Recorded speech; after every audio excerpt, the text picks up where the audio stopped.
تو ان کی پرسنل باتیں بھی ہمیں پتہ ہے، بلکہ لوگوں نے ایکسپوز کی ہوئی ہیں کہ انہوں نے لوگوں کو رفع الدین سے روکا ہوا ہے۔ باقاعدہ ایک پروفیسر صاحب ہیں کیمسٹری کے فیصل آباد میں، انہوں نے کتاب لکھی تھی جو طارق جمیل صاحب کی وجہ سے دین پہ آئے تھے، اور بعد میں جب انہوں نے رفع الدین شروع کیا تو کہتے ہیں مسجد نبوی میں ساتھ کھڑا تھا، طارق جمیل صاحب نے مجھے پہلے ایک کتاب دی تھی حدیث اور اہل حدیث، کیونکہ میں نے رفع الدین شروع کر دیا تھا۔ اس کتاب میں گھوڑوں کی دموں والی حدیث جو ہے نا رفع الدین پہ لگائی ہوئی ہے۔ تو پروفیسر صاحب کہتے ہیں کہ وہ کتاب میں نے ان کو واپس کی، میں نے کہا جی اس بندے کا تو لیول یہ ہے کہ گھوڑوں کی دموں والی حدیث نے رفع الدین پہ لگا دی ہے۔ تو پھر کہتے ہیں میں نے نماز ان کے ساتھ رفع الدین سے پڑھی، کہتے ہیں پہلے تو میں ریلیکٹنٹ تھا کہ طارق جمیل صاحب کی وجہ سے مجھے اللہ نے ہدایت دی، اور آج میں ان کے ساتھ کھڑے ہو کے رفع الدین مسجد نبوی میں کروں گا تو یہ مجھے کہیں روکے رہا۔ پھر میں نے کہا نہیں، وہ تو اسٹیج پہ کہتے ہیں کہ سب میرے نبی کے طریقے ہیں، سرکار یہ اسٹیج کا بیان ہے۔ ہاں کہتے ہیں سلام پھیرا تو مجھے وہ کہتے ہیں اے تو کیا کیتا ہے، ہائے ہائے سب میرے نبی کے طریقے ہیں۔ یہ پروفیسر صاحب زندہ ہیں، کتابیں پرنٹ کر رہے ہیں، اور ان کو پتہ ہے کیمسٹری کے۔ تنو تو میں کتاب دیتی سی، وہی جو اپنی جانگلی زبان ہے جو ان کی، اچھا جانگلی اس کو نیگیٹو ورڈ نہ سمجھیے گا، ان کی پنجابی جانگلی ہے، میری لوگوں نے اصلاح کیا کہ سرائکی نہیں ہے، یہ جانگلی سپیکنگ ہے۔ تنو میں کتاب دیتی سی، تو وہ نہیں پڑھی، انہوں نے کہا جو گھوڑیاں دے دمیں والی حدیث لکھی سی تے اے ہے، تو کوئی اور کتاب پڑھ لینی سی، رفع الدین کیوں شروع کیتے ہی، سب میرے نبی کے طریقے ہیں، یہ سٹیج کا بیان ہے۔ تو اس نے کہا یہ تو بخاری مسلم میں لکھا ہوا ہے۔ پھر وہی کہتے ہیں کہ پروفیسر صاحب تسی پروفیسر ہو کیمسٹری دے، جا کے کیمسٹری پڑھاؤ، ایک قرآن و حدیث تہاڈا کام نہیں ہے، آخر میں ہی ہے۔ اچھا ایک کام میں ہے ڈاکٹر ذاکر نائک دا، جس کے قصیدے پڑھتے ہو وہ MBBS ڈاکٹر ہے، قرآن بھی مجہول پڑھتا ہے۔ یہ کام ہے جنید جمشید کا جس کے پاس کوئی ڈگری نہیں ہے۔ یہ کام ہے ان لاکھوں تبلیغی جماعت کے ہمارے بھائیوں کا جو بےچارے بھول پن میں آپ لوگوں کے ہتھے چڑھے ہوئے ہیں، خود مخلص ہیں، اللہ ان کے اخلاص کو قبول کرے۔ ان کا کام ہے، پروفیسر صاحب کا کام نہیں ہے۔ تو یہ روکتے ہیں۔ یہ ان کے ہی بڑے تھے جو کہتے تھے وہ جی بغلوں میں بت رکھ کے آتے تھے اس لیے رفع الدین ہوتا تھا۔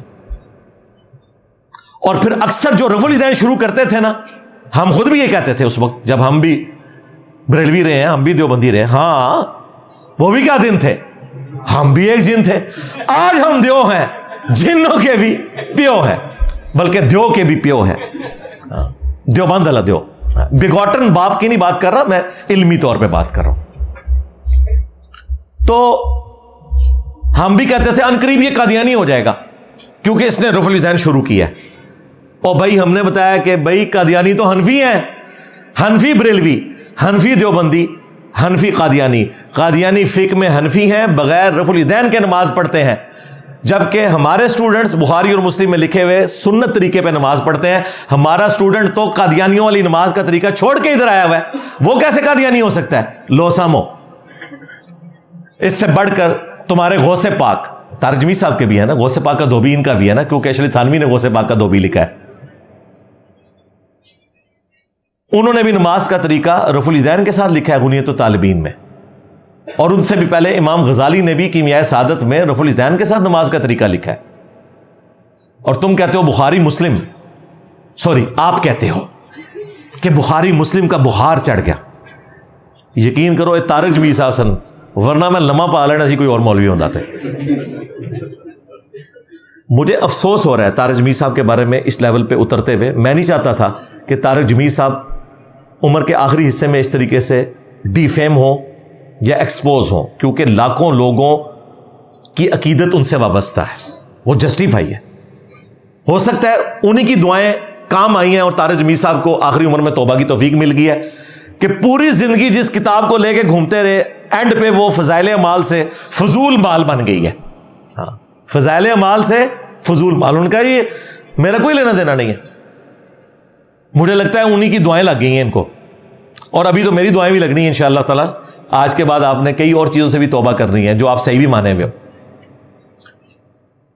اور میں طارق جمیل صاحب سے ریکویسٹ کروں گا کہ صرف زبانی کلامی نہیں, کبھی آپ ہاتھ چھوڑ کر نماز پڑھیں نا کیمرے میں, کبھی رفع الیدین کے ساتھ نماز پڑھ کے بتائیں نا, پھر ہم کہیں گے ہاں پریکٹیکلی آپ سنت میں عمل کر رہے ہیں.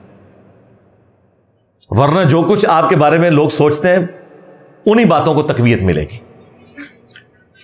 باقی جو میرے حوالے سے آپ نے الفاظ استعمال کیے, گمراہی پھیلا رہا ہے, بدتمیز ہے, مرزے, اور جو بخاری مسلم کو آپ نے کہا بخار چڑھا, کیونکہ وہ بھی میری طرف ہے, کیونکہ میری وجہ سے بخار چڑھا ہوا ہے بقول آپ کے. یہ ساری کی ساری چیزیں آپ اللہ تعالیٰ سے معافی مانگے اعلانیہ آ کے. باقی میں نے جو آج آپ کے بزرگوں کے ساتھ کر دیا ہے اور پورا پوسٹ مارٹم کیا آپ کی پوڈ کاسٹ کا, اس کے بعد انشاءاللہ تعالیٰ ایٹ لیسٹ آپ کے ماننے والوں کو یہ پتہ چل جائے گا کہ طارق جمیل صاحب نے جانے نہ جانے میں غلط جگہ ہاتھ ڈالا ہے. انشاءاللہ تعالیٰ پتہ چل جائے گا.